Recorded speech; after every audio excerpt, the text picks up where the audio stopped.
kedalaman hatiku. Inilah aku hamba-Mu, namun tujuan hidupku hanya melayani diri sendiri. Sesungguhnya aku hamba dunia, terpikat oleh kesenangan fana, akan harta dan kuasa, kebanggaan hati, beri belas kasih-Mu. Oh Tuhan, murnikanku, tekad di hatiku, agar ku tersadar menderita denganmu. Murnikanku, arahkan mata hatiku, agar ku setia padamu. Sesungguhnya ku hanyalah hamba dunia, terpikat oleh kesenangan fana. Sesungguhnya ku hamba dunia, terpikat oleh kesenangan fana, akan harta dan kuasa, kebanggaan hati, beri belas kasih-Mu. Oh Tuhan, sama-sama kita katakan, murnikanku, tekad di hatiku, agar ku tersadar menderita denganmu. Murnikanku,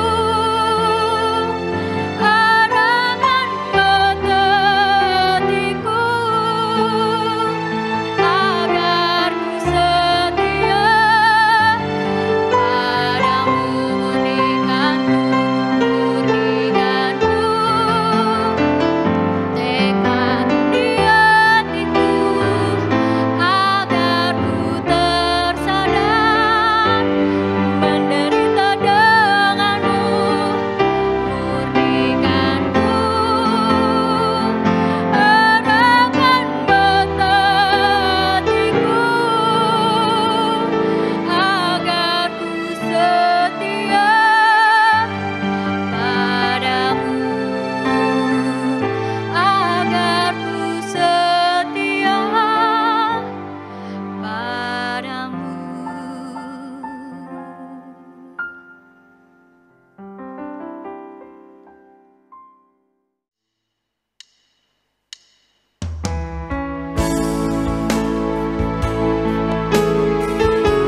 segala-galanya, selalu yang kurindukan. Ya, dia sobat kita. Yesus segala-galanya, selalu yang kurindu. Ku bersandar kepadanya sekarang dan tetap. Hidupku indah mulia, bersamanya bahagia. Hidup kekal ku mengenang sobatku. Hidup kekal ku mengenang. Shalom jemaat yang terkasih di dalam Tuhan. Kita bersyukur dan bersuka cita karena pada hari ini, dalam kesempatan yang indah ini, kita semua bersama-sama datang beribadah kepada Tuhan. Karena itu jemaat terkasih, sebelum kita jauh lebih dalam menyembah, berdoa, dan mendengarkan sabdanya, mari saya mengajak setiap kita secara pribadi mengambil sikap yang tenang, di mana kita datang berdoa kepada Tuhan, memohon kiranya Allah menolong kita, mempersiapkan hati dan pikiran kita untuk dapat beribadah. Mari kita mengambil waktu untuk bersaat teduh.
Jemaat terkasih, saya undang untuk berdiri. Mazmur 147 ayat yang pertama berkata demikian. Haleluya, sungguh bermazmur bagi Allah kita itu baik, bahkan indah dan layaklah memuji-muji itu. Amin. Allah yang memanggil kita untuk bersama-sama bersekutu dengannya, beribadah dan menyembahnya. Karena itu dengarlah jemaat sekalian, pertolongan kita dalam ibadah ini adalah di dalam nama Tuhan, pencipta langit dan bumi, yang kasih setianya kekal dan yang tidak pernah meninggalkan buatan tangannya. Turunlah kiranya atas kita sekalian anugerah dan damai sejahtera dari Allah Tritunggal, Allah Bapa, Allah Putra, dan Allah Roh Kudus. Amin. Jemaat terkasih, mari bersama-sama kita mengagungkan Allah kita, menyembah Dia. Dia Allah yang mulia, Allah yang besar, Allah yang ajaib. Mari kita mengangkat pujian, Ku pujimu Tuhan.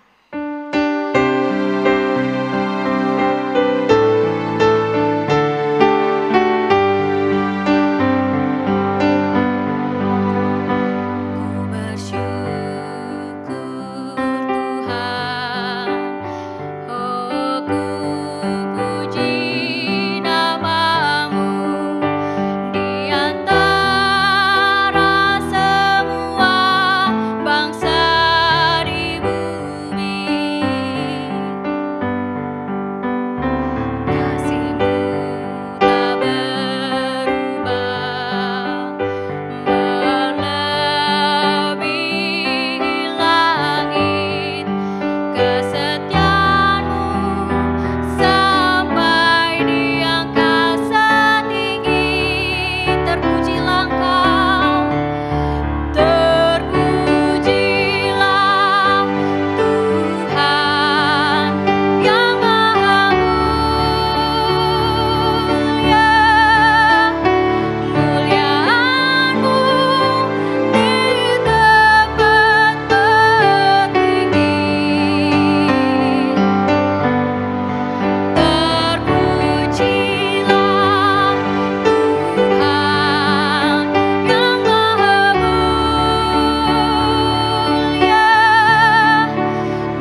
Benar ya Tuhan, hanya Engkaulah Allah yang kami puji dan kami sembah.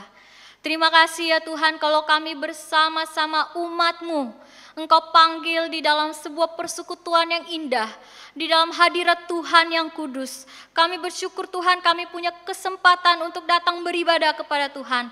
Sekalipun Tuhan kami beribadah di rumah kami masing-masing, tetapi kami bersyukur karena kami diberi kesempatan untuk datang beribadah kepadamu. Karena itu Tuhan tolong berkati ibadah ini dari awal sampai ibadah ini selesai. Terima kasih ya Allah Tritunggal, terpujilah namamu. Inilah doa kami demi nama Tuhan kami Yesus Kristus, Tuhan dan Juru Selamat kami berdoa. Amin. Jemaat terkasih dipersilakan duduk. Bapak Ibu Saudara terkasih, menjadi orang Kristen dan hidup sebagai umatnya adalah anugerah yang indah. Namun dalam perjalanan hidup ini, acap kali kita hidup tidak sesuai dengan keinginan Tuhan sebagai diri kita yang adalah umatnya. Berkali-kali kita menyukakan hatinya, tapi berkali-kali juga kita mendukakan hatinya. Di dalam kesempatan yang indah ini, saya mengajak setiap kita untuk bersama-sama merendahkan diri di hadapan Tuhan. Memohon belas kasih Tuhan untuk mengampuni setiap salah dan dosa kita. Seperti yang dikatakan oleh pemazmur dalam Mazmur 51 ayat 4-5 demikian. Bersihkanlah aku seluruhnya dari kesalahanku, dan tahirkanlah aku dari dosaku. Sebab aku sendiri sadar akan pelanggaranku, aku senantiasa bergumul dengan dosaku. Bapak Ibu Saudara terkasih, sebuah lagu yang mengatakan murnikanku. Biarlah lagu ini menjadi pengantar kita untuk datang mengaku dosa kita di hadapan Tuhan. Mari bersama-sama kita menyanyikan lagu ini, murnikanku.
Jemaat yang terkasih, mari kita bersama bangkit berdiri dan mari kita bersama-sama mengambil waktu untuk mengaku dosa di hadapan Tuhan.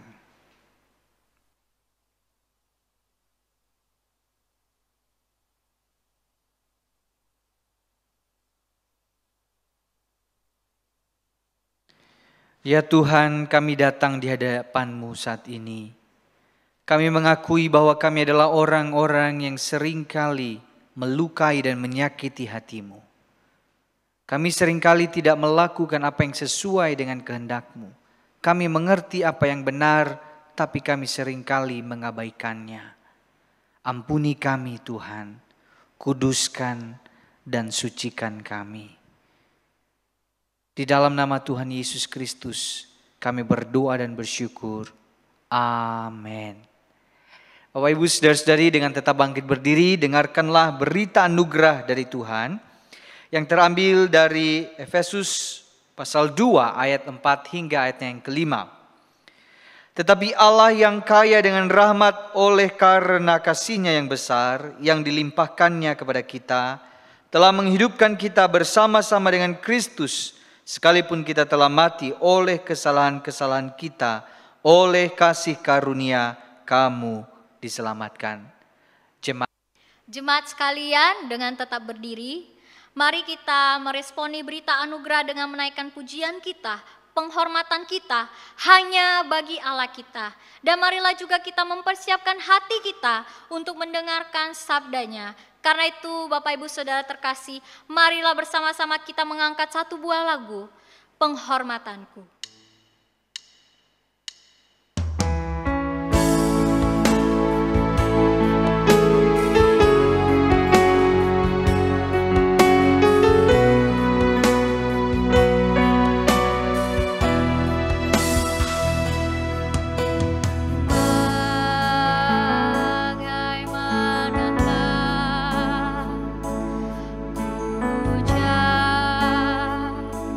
Syukur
Shalom Bapak Ibu Saudara yang saya kasihi di dalam Tuhan. Saya bersyukur hari ini saya diberikan kesempatan kembali untuk menyampaikan kebenaran firman Tuhan kepada Bapak, Ibu, Saudara, teman-teman pemuda remaja di GKR Teluk Gong. Saya berharap saudara semua ada dalam kondisi yang baik hari ini dan berkat Tuhan ada pada Bapak, Ibu, Saudara sekalian. Mari saudara, kita akan tundukkan kepala kita sejenak sebelum kemudian kita membaca firman Tuhan dan merenungkannya. Mari kita berdoa. Bapa di sorga, kami bersyukur dan berterima kasih karena hari ini, hari perhentian yang Tuhan berikan kepada kami, di mana kami bisa memuji, menyembah Tuhan, mengagungkan Tuhan. Kami bersyukur ya Tuhan, sekian lama pandemi ini melanda negeri kami, dan sampai hari ini ya Tuhan, kami masih bisa beribadah.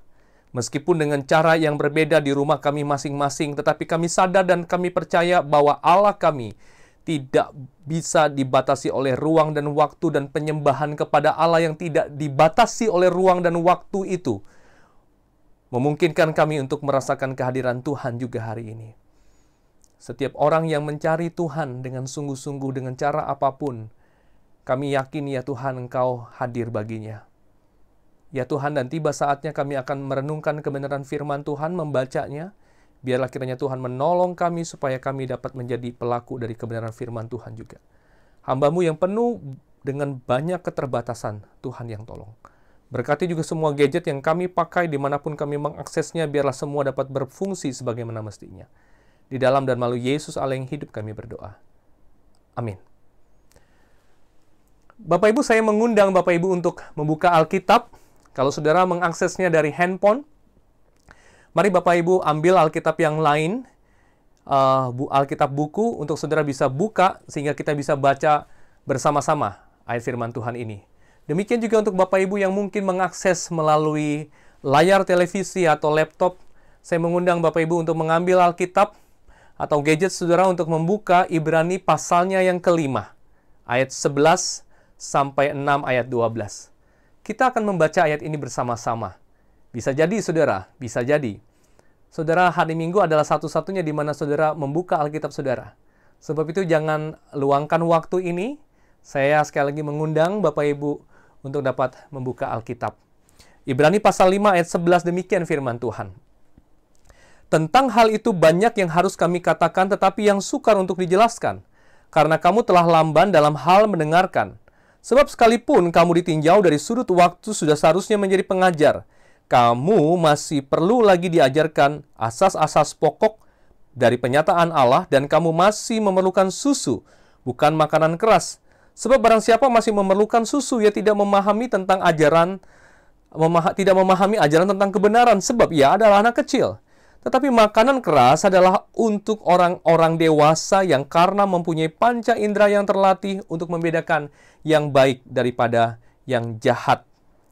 Saya lanjutkan saudara di ayatnya yang pasalnya yang ke-6 ayat pertama. Sebab itu marilah kita tinggalkan asas-asas pertama dari ajaran tentang Kristus dan beralih kepada perkembangannya yang penuh. Ayat keempat, sebab mereka yang pernah diterangi hatinya, yang pernah mengecap karunia sorgawi, dan yang pernah mendapat bagian dalam Roh Kudus, dan yang mengecap firman yang baik dari Allah dan karunia-karunia dunia yang akan datang, namun yang murtad lagi, tidak mungkin dibaharui sekali lagi sedemikian, hingga mereka bertobat. Sebab mereka menyalibkan lagi anak Allah bagi diri mereka dan menghinanya di muka umum. Sebab tanah yang menghisap air hujan yang sering turun ke atasnya, dan yang menghasilkan tumbuh-tumbuhan yang berguna bagi mereka yang mengerjakannya, menerima berkat dari Allah. Tetapi jikalau tanah itu menghasilkan semak duri dan rumput duri, tidaklah ia berguna dan sudah dekat pada kutuk, yang berakhir dengan pembakaran. Tetapi hai saudara-saudaraku yang kekasih, sekalipun kami berkata demikian tentang kamu, kami yakin bahwa kamu memiliki sesuatu yang lebih baik yang mengandung keselamatan. Sebab Allah bukan tidak adil sehingga ia lupa akan pekerjaanmu dan kasihmu yang kamu tunjukkan terhadap namanya oleh pelayanan kamu kepada orang-orang kudus, yang masih kamu lakukan sampai sekarang. Tetapi kami ingin supaya kamu masing-masing menunjukkan kesungguhan yang sama untuk menjadikan pengharapanmu suatu milik yang pasti sampai pada akhirnya, agar kamu jangan menjadi lamban, tetapi menjadi penurut-penurut mereka yang oleh iman dan kesabaran mendapat bagian dalam apa yang dijanjikan Allah. Saudara, apakah saudara pernah mendengar kisah tentang seorang guru sekolah minggu yang meninggalkan imannya dan pindah ke agama lain karena pernikahan?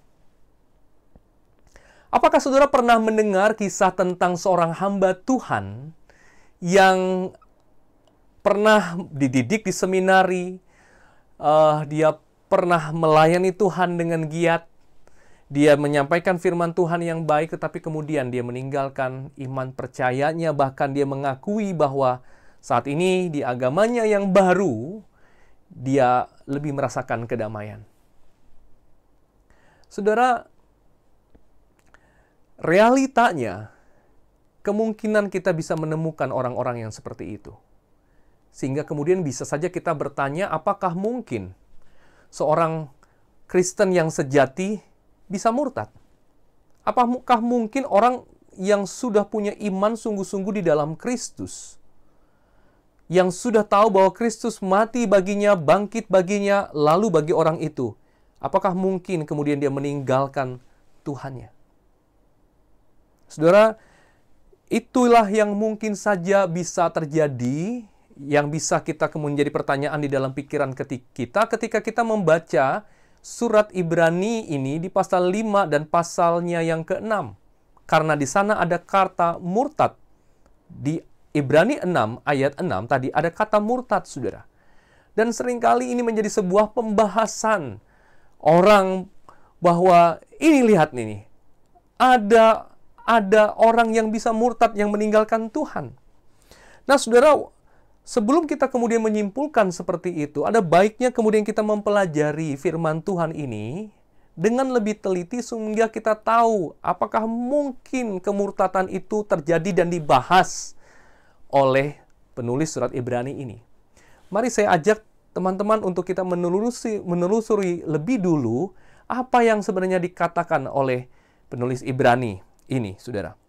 Saudara, kalau kita baca dengan teliti penerima surat dari Ibrani ini, surat Ibrani ini, sepertinya dijelaskan sebagai orang percaya yang belum dewasa rohani. Itu sebabnya di bagian awal, kalau saudara baca, di surat Ibrani ini dikatakan, kamu itu sama seperti anak-anak. Dikatakan seperti itu, bukan? Kamu itu anak-anak. Kamu tidak memahami kebenaran. Ya. Kamu tidak memahami kebenaran. Kamu tidak dewasa. Kamu masih hanya bisa minum susu, begitu. Itu yang dijelaskan dalam bagian ini, saudara.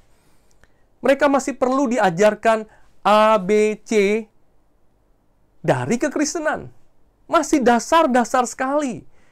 Mereka seharusnya dari segi waktu sudah lama dan seharusnya mereka bisa mengajarkan orang lain tentang kekristenan, tentang iman di dalam Kristus. Tetapi, saudara, tahun-tahun yang mereka miliki sebagai orang percaya tidak dijalani dengan benar, mereka tetap menjadi orang-orang Kristen yang kerdil secara rohani. Bisa jadi mereka tidak bertumbuh dalam pengetahuan firman Tuhan, saudara. Mereka malas belajar firman Tuhan. Atau bisa jadi mereka tidak bertumbuh di dalam tingkah lakunya. Mereka baca firman Tuhan, tetapi mereka enggan, mereka lamban untuk melakukannya. Mereka pembaca firman, tetapi mereka tidak menjadi pelaku firman. Saudara, mungkin saja itu yang terjadi. Kondisi mereka ini sama seperti tanah yang mendapatkan air yang cukup dan seharusnya menghasilkan satu hasil yang baik, tumbuh-tumbuhan yang baik, buah yang baik, tapi justru, saudara, tanah itu mengeluarkan semak duri dan rumput duri. Hidup orang percaya yang seperti ini tidak berguna dan tidak menghasilkan dampak apapun dalam kehidupan orang yang ada di sekelilingnya, bahkan mungkin saja cenderung untuk menjadi batu sandungan. Orang akan berkaca, lihat orang Kristen itu. Saudara, Lalu apa kaitannya kemudian permasalahan orang Kristen yang tidak dewasa dari penerima surat Ibrani ini dengan murtad? Saudara, penerima surat Ibrani ini adalah orang Kristen keturunan Yahudi. Makanya disebut sebagai surat Ibrani. Mereka tinggal di kota Roma pada awal tahun 60 Masehi. Mereka mengalami penganiayaan yang berat oleh karena Kaisar Nero pada waktu itu, saudara. Kaisar Nero berulah, dia membakar kota Roma, tetapi kemudian menuduh yang membakar kota itu adalah orang Kristen. Sontak saja, saudara, kemudian orang Kristen menjadi bulan-bulanannya Kaisar Nero. Orang Kristen ditangkap-tangkapin, dimasukin ke penjara, dianiaya, bahkan ada yang dibunuh. Bahkan tidak hanya itu, saudara. Ada mereka yang kemudian ditangkap, diikat di tiang, saudara. Diikat di tiang, disirami oleh ter, lalu dinyalakan api di sana. Orang Kristen itu dianiaya dengan begitu rupa, dengan cara yang mengerikan. Jadi, saudara, pada malam hari, ada tiang-tiang yang berdiri di kota Roma. Itu ada api yang menyala, ada obor besar yang menyala. Dan ada orang Kristen yang terikat pada tiang itu. Satu penampakan yang mengerikan. Itu yang dialami orang percaya, saudara, pada waktu itu. Ada mereka yang bahkan dibawa ke satu tempat pertandingan di mana ada banyak orang menonton, lalu dilepas binatang buas, dilepas singa di sana, dan orang Kristen diadu dengan binatang buas itu. Jelas, saudara, orang Kristen itu akan dimakan oleh singa, dicabik-cabik, dan itu menjadi sebuah tontonan umum. Sesuatu yang mengerikan. Saya menonton film yang berkisah tentang penderitaan orang Kristen di Roma. Saudara, satu kali seorang wanita itu datang di persembunyian Priscilla dan Aquila yang menjadi pemimpin jemaat pada waktu itu. Wanita ini datang dengan tubuh dengan tubuh yang dipenuhi oleh darah. Lalu saudara, Priscilla, ketika wanita ini datang, Priscilla bertanya, tubuhmu penuh dengan darah. Bagian mana yang terluka? Kamu perlu dirawat. Tetapi kemudian wanita itu menjawab, aku tidak terluka. Darah ini adalah darah bayiku. Mereka memenggalnya. Saudara bisa bayangkan. Wanita ini melihat suaminya sendiri dibunuh di depannya. Lalu kemudian dia mengambil bayinya, dia coba untuk melarikan diri.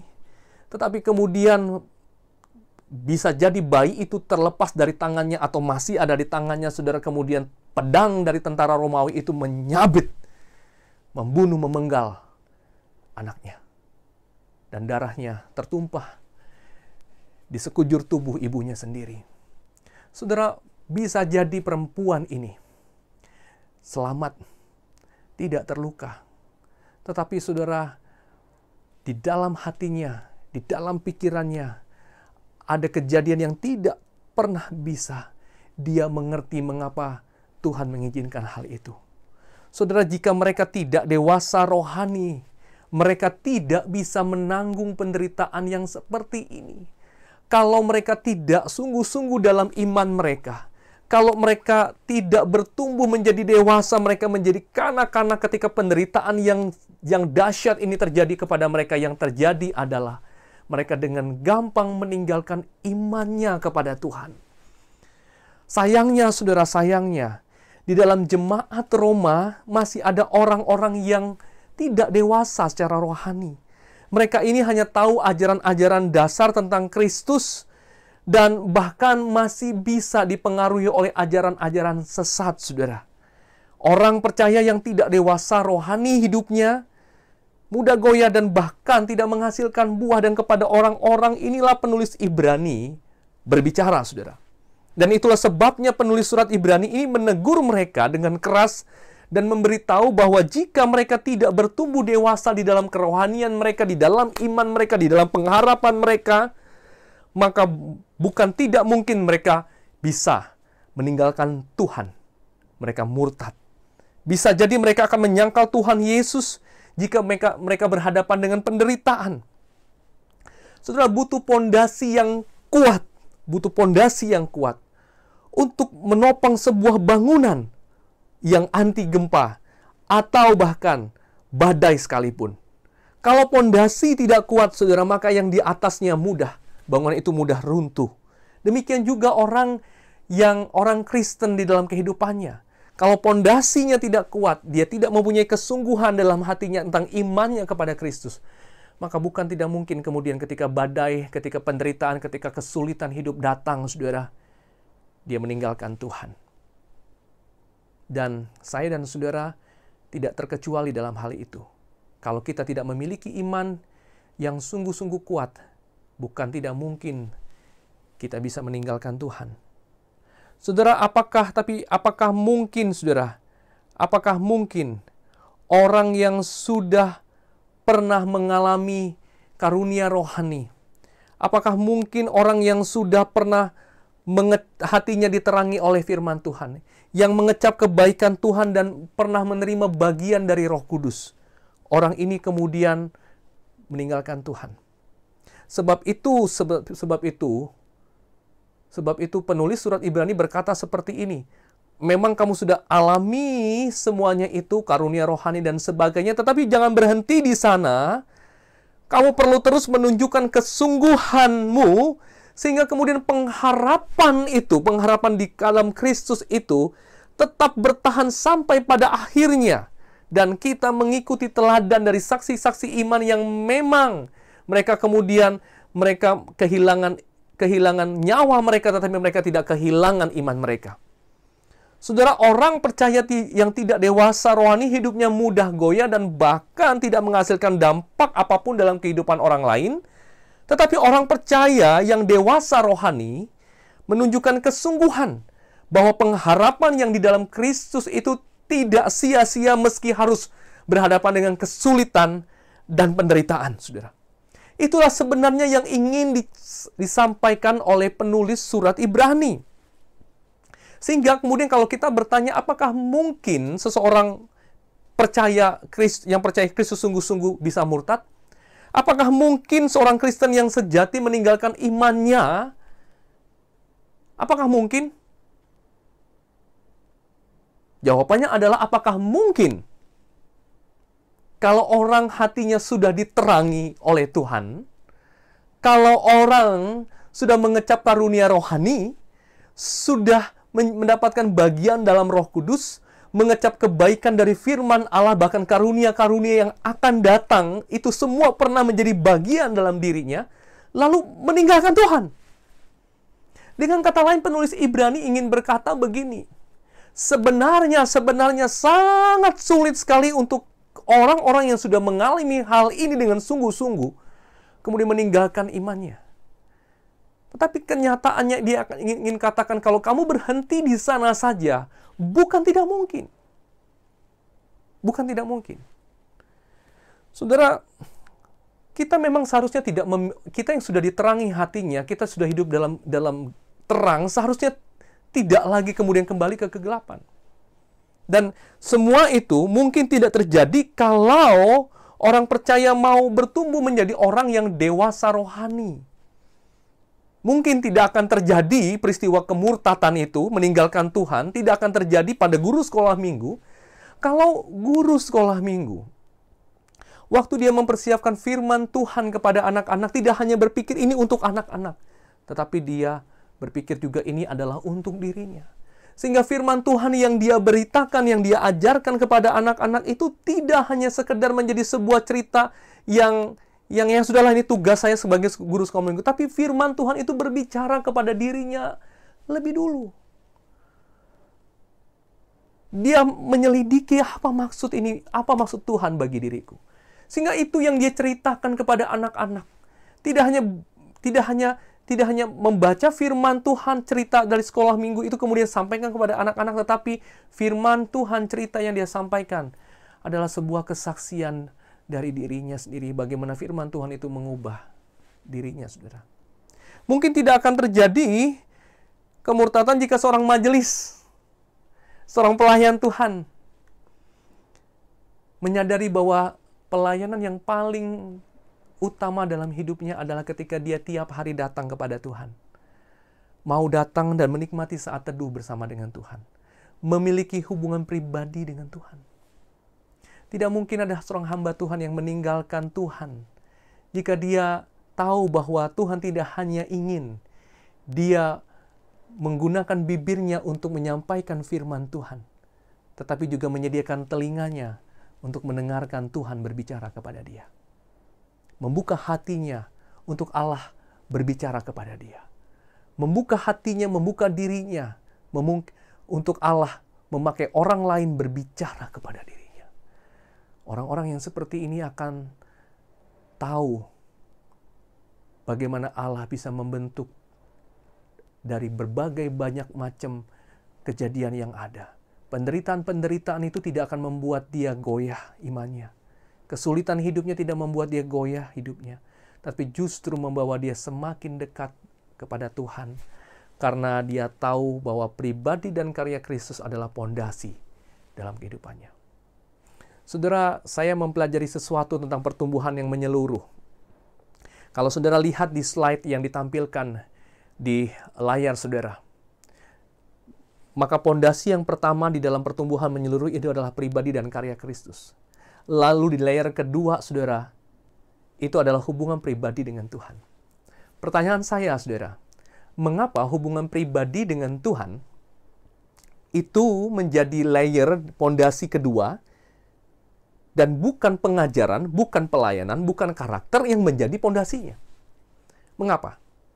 Kalau saudara melihat video ini dan di sebelah saudara ada pasangan saudara atau ada keluarga saudara atau ada teman saudara, saudara boleh tanyakan mengapa ya? Mengapa di dalam pertumbuhan yang menyeluruh ini, setelah pribadi dan karya Kristus, hubungan pribadi dengan Tuhan itu menjadi pondasi? Bukan bangunannya, bukan pilarnya, tetapi justru menjadi pondasi. Saudara bisa pause dan saudara bisa diskusi sebentar, saudara.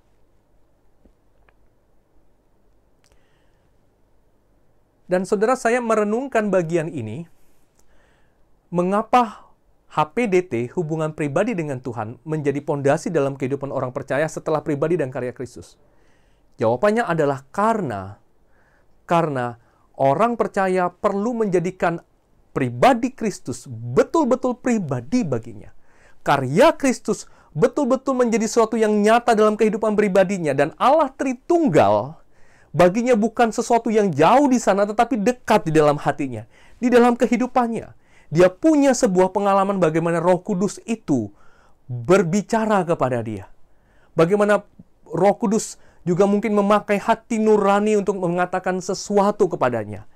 Pengalaman itu menjadi sesuatu yang sangat dekat bahkan setiap hari dalam dirinya.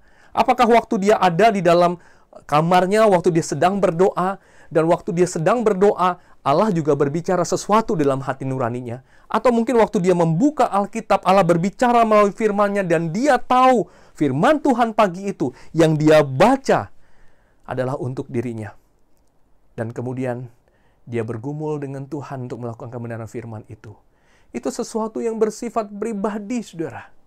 Itulah sebabnya saya mendorong sekali orang-orang yang saya bina, yang saya muridkan, untuk memiliki hubungan pribadi dengan Tuhan. Karena saya tahu, saudara, pertumbuhan rohani kita, kedewasaan rohani kita, ditentukan oleh hubungan pribadi kita dengan Tuhan. Bukan oleh khotbah yang saudara dengarkan saat ini. Tuhan bisa pakai apa yang saya sampaikan ini untuk menolong saudara dapat bertumbuh. Tetapi saya yakin percaya hubungan pribadimu berbicara akan lebih banyak daripada penggalian yang saya bisa sampaikan kepada saudara. Saudara, orang percaya yang dewasa rohani itu menunjukkan kesungguhan bahwa pengharapan di dalam Kristus itu tidak sia-sia meski harus berhadapan dengan kesulitan dan penderitaan. Saudara, saya tidak tahu apa yang saudara sedang alami. Tetapi waktu membaca firman Tuhan ini, saya tahu bahwa Tuhan menginginkan kita, waktu kita menyudahi tugas kita di dunia ini, Dia mau kita pulang dengan perkembangan kita yang penuh di dalam Tuhan. Dia tidak mau kita pulang ke sorganya dengan menjadi anak-anak rohani. Tetapi dia mau kita menjadi dewasa rohani. Dia mau, saudara, waktu kita pulang dengan waktu yang dia sudah berikan kepada kita. Dengan waktu yang cukup, dia mau kita pulang dengan keadaan yang dewasa rohani, saudara. Tidak menyia-nyiakan waktu yang ada yang Tuhan miliki. Hari-hari ini, saudara, kita bisa melihat tiap hari ada kematian. Dan itu bukan suatu kebetulan kalau kemudian hari ini saudara saya dan saudara masih diberikan nafas kehidupan. Dia mau saudara kita memakai waktu ini dengan maksimal untuk menjadi orang Kristen yang sejati, yang sungguh-sungguh ada di dalam Tuhan. Dan keputusannya ada pada saudara. Saya ingin mengakhiri sharing saya hari ini dengan kisah seorang yang pernah menyangkal Tuhan Yesus. Dan saudara, saya berpikir Petrus adalah orang pertama yang pernah menyangkal imannya kepada Tuhan Yesus. Ia menolak mengakui bahwa ia adalah murid Yesus dan bahkan mengakui tidak pernah mengenal Tuhan Yesus. Tetapi apakah Tuhan Yesus meninggalkan Petrus? Setelah Tuhan Yesus bangkit, dia mencari Petrus, saudara. Dia bertanya lagi kepada Petrus, Petrus, apakah engkau mengasihi aku? Tuhan tidak akan pernah meninggalkan kita, saudara. Dia akan merangkul kita meskipun kita pernah mungkin meninggalkan dia. Dia tetap akan merangkul kita. Tetapi saudara, kisah Petrus konon tidak berakhir di sana. Kita tahu dia melayani Tuhan dan kita memiliki suratnya, saudara. Dan konon, saudara, pada saat Nero berkuasa, Petrus juga ada di sana. Petrus ada bersama-sama dengan orang Kristen yang berada di kota Roma, yang saat itu sedang mengalami penganiayaan, mengalami penderitaan. Dan karena penderitaan yang amat sangat, kemudian Petrus mau melarikan diri dari semua penganiayaan penderitaan itu, saudara. Tetapi waktu dia ada di tengah jalan, lalu kemudian dia bertemu dengan Tuhan Yesus. Waktu dia bertemu dengan Tuhan Yesus, Petrus bertanya, Tuhan, mau kemana? Tuhan Yesus kemudian menjawab, aku akan kembali ke Roma untuk disalib lagi. Dan kali ini sebagai gantimu.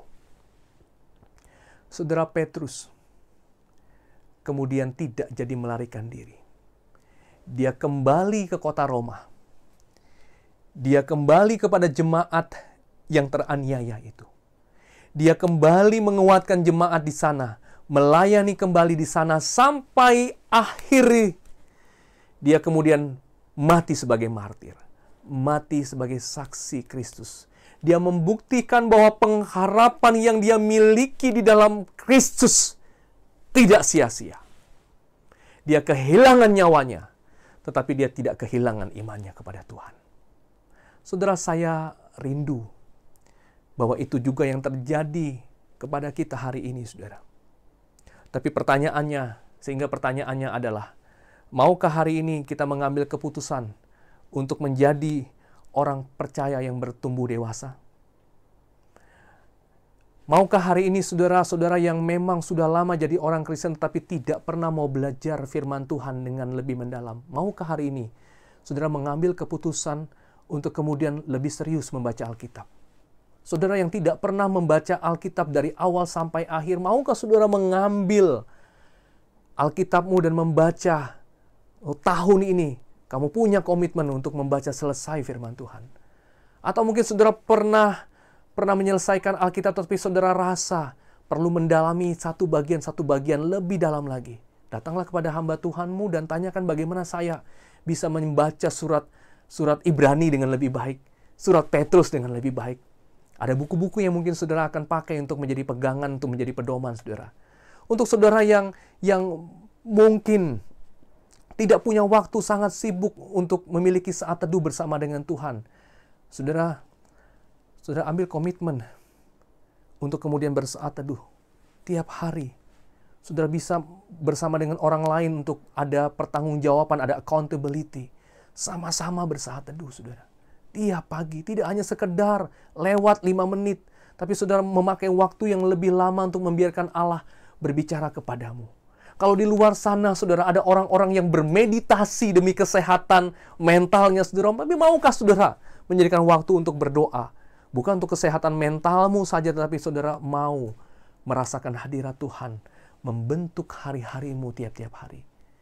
Maukah kamu, maukah Bapak Ibu Saudara, maukah teman-teman remaja dan pemuda mengambil komitmen itu?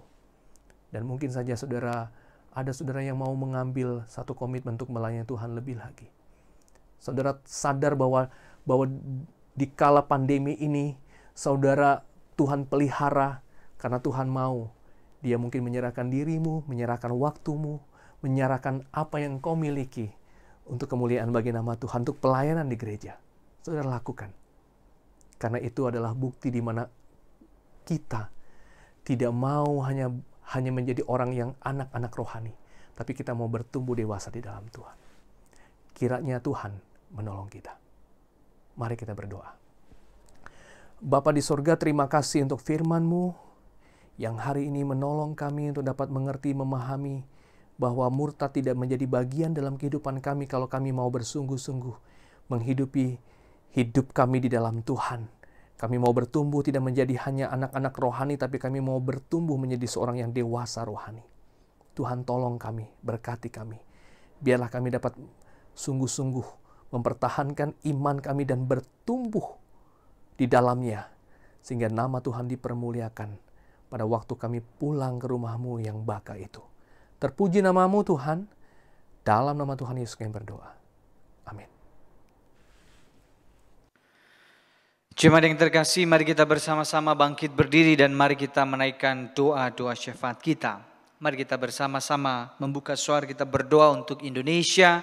Kita serahkan kepada Tuhan Indonesia, kita bersyukur untuk vaksin yang sudah didistribusikan kepada beberapa kelompok masyarakat dan kita serahkan supaya pandemi ini sama-sama kita bisa lalui dan kita bisa menikmati kehidupan kita bisa bertemu bersama. Mari kita sama-sama kita berdoa untuk bangsa dan negara kita. Ya Tuhan, saat ini kami datang di hadapan-Mu membawa bangsa dan negara kami. Kami bersyukur untuk vaksin yang sudah bisa didistribusikan kepada beberapa kelompok masyarakat. Dan kami serahkan ke dalam tangan-Mu supaya jangkauannya semakin meluas dan masyarakat Indonesia bisa tetap menerima vaksin dan semua masyarakat bisa ikut berpartisipasi. Dan kami seluruh masyarakat Indonesia bisa melalui masa-masa pandemi ini. Dan kami bisa bertemu dengan saudara-saudara seiman kami ya Tuhan. Dan mengalami kembali sukacita yang daripada Tuhan.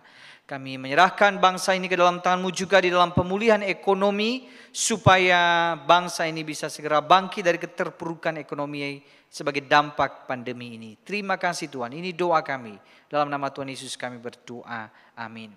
Bapak Ibu Saudara-saudari, saat ini saya mengajak kita sekalian.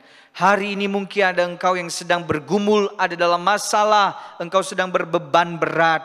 Datang pada Tuhan hari ini. Kemukakan, utarakan apa yang menjadi pergumulanmu pada Tuhan. Silakan mengambil doa secara pribadi Bapak Ibu Saudara-saudari.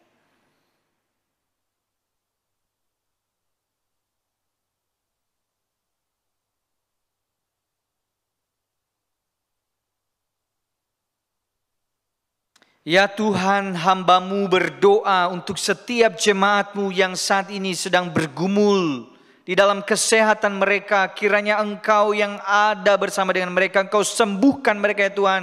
Engkau jamah bagian tubuh yang sedang sakit saat ini.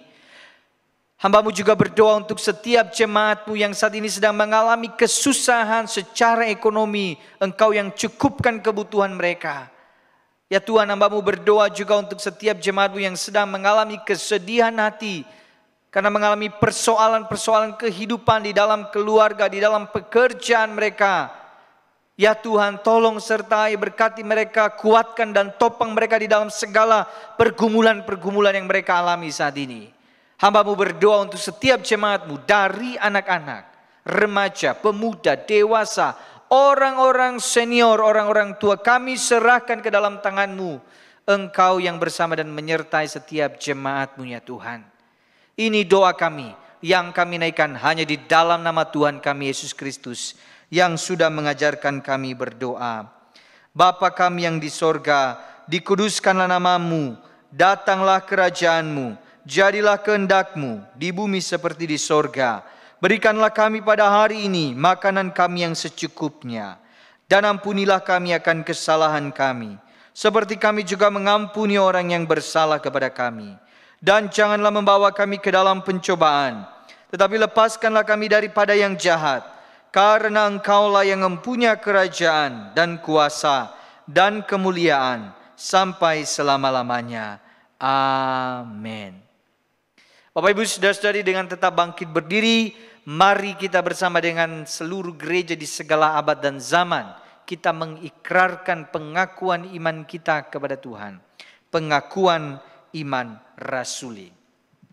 Aku percaya kepada Allah, Bapa yang Maha Kuasa, Khalik langit dan bumi, dan kepada Yesus Kristus anaknya yang tunggal Tuhan kita, yang dikandung dari Roh Kudus, lahir dari anak darah Maria, yang menderita sengsara di bawah pemerintahan Pontius Pilatus, disalibkan, mati dan dikuburkan, turun ke dalam kerajaan maut, pada hari yang ketiga bangkit pula dari antara orang mati, naik ke sorga, duduk di sebelah kanan Allah, Bapa yang Maha Kuasa.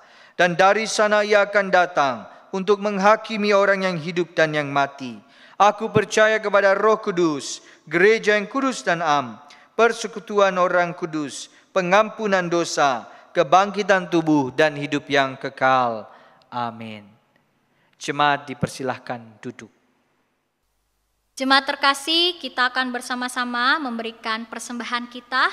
Karena itu persembahan akan diberikan melalui via transfer, melalui rekening gereja ataupun melalui scan QR Code yang tertera di layar kaca Bapak Ibu Saudara terkasih. Sambil mempersiapkan persembahan kita, mari kita menyanyikan pujian Yesus segala-galanya.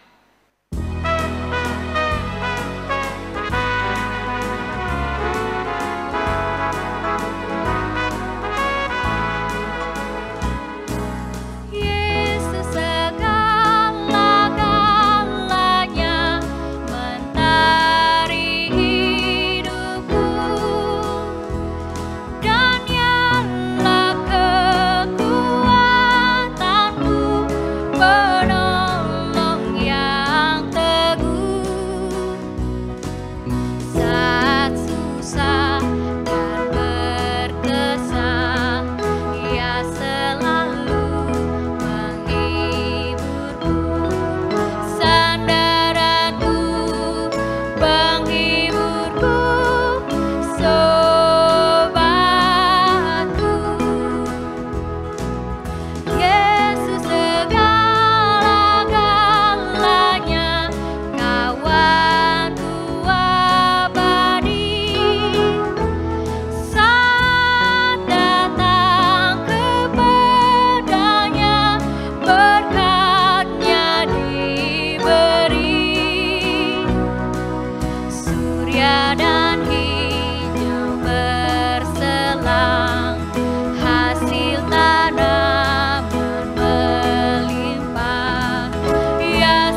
Mari kita berdoa. Bapa, kami bersyukur dan berterima kasih kalau kami diberi kesempatan untuk memberikan persembahan kami di hadapan Tuhan. Ya Tuhan, tolong kuduskan persembahan kami. Kami rindu persembahan kami boleh berkenan di hati Tuhan dan boleh dipakai untuk pekerjaan Tuhan di gereja ini. Kami juga memohon kiranya Tuhan menuntun kami supaya setiap berkat yang berlebih yang masih ada pada kami pergunakan dengan baik dan bijaksana. Terima kasih ya Tuhan, tolong kami juga Tuhan, supaya hidup kami juga menjadi persembahan yang hidup, yang berkenan di hadapan Tuhan. Terpujilah namamu ya Allah, di dalam nama Tuhan Yesus kami berdoa, amin.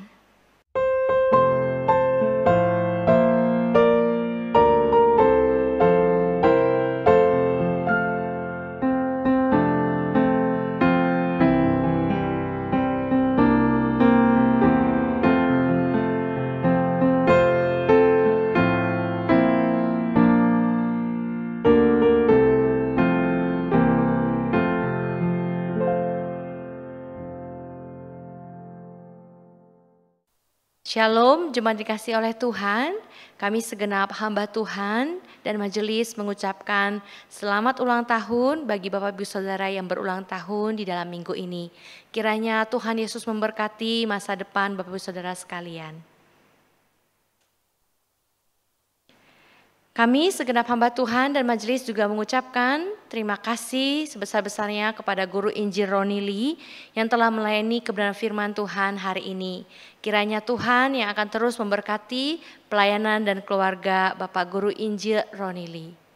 Yang ketiga, diberitahukan bahwa pada hari Rabu kita akan mengadakan persekutuan doa. Bapak Saudara diundang dengan tema Ajarlah Kami Berdoa yang akan dilayani oleh Guru Injil Octavia.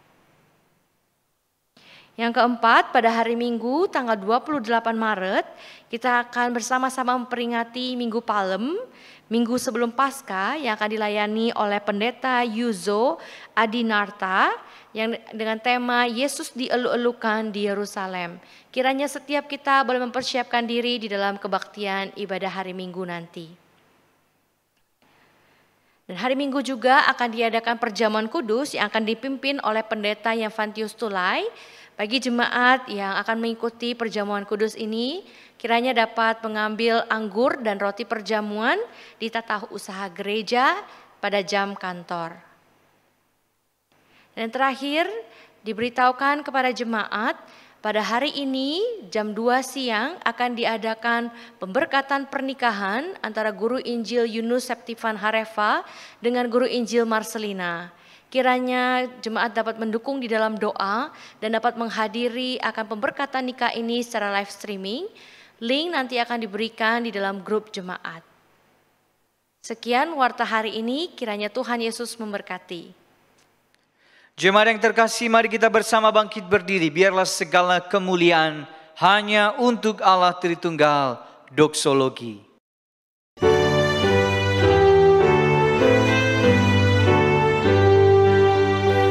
Puji Allah Bapa Putra, puji Allah Roh Kudus, ketiganya yang esa. Pohon selamat sumber berkat.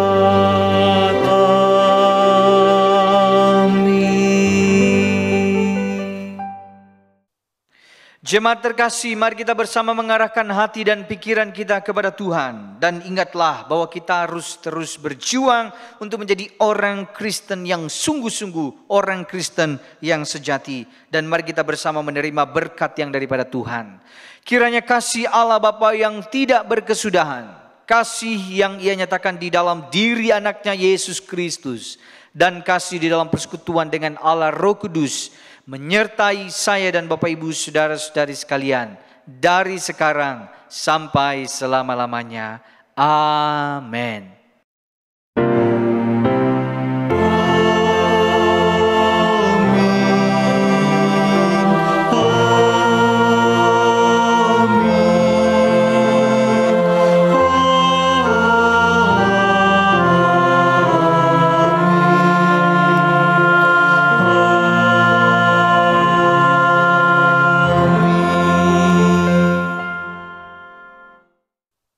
Jemaat dipersilahkan duduk, ibadah kita selesai. Selamat hari Minggu, Tuhan Yesus memberkati.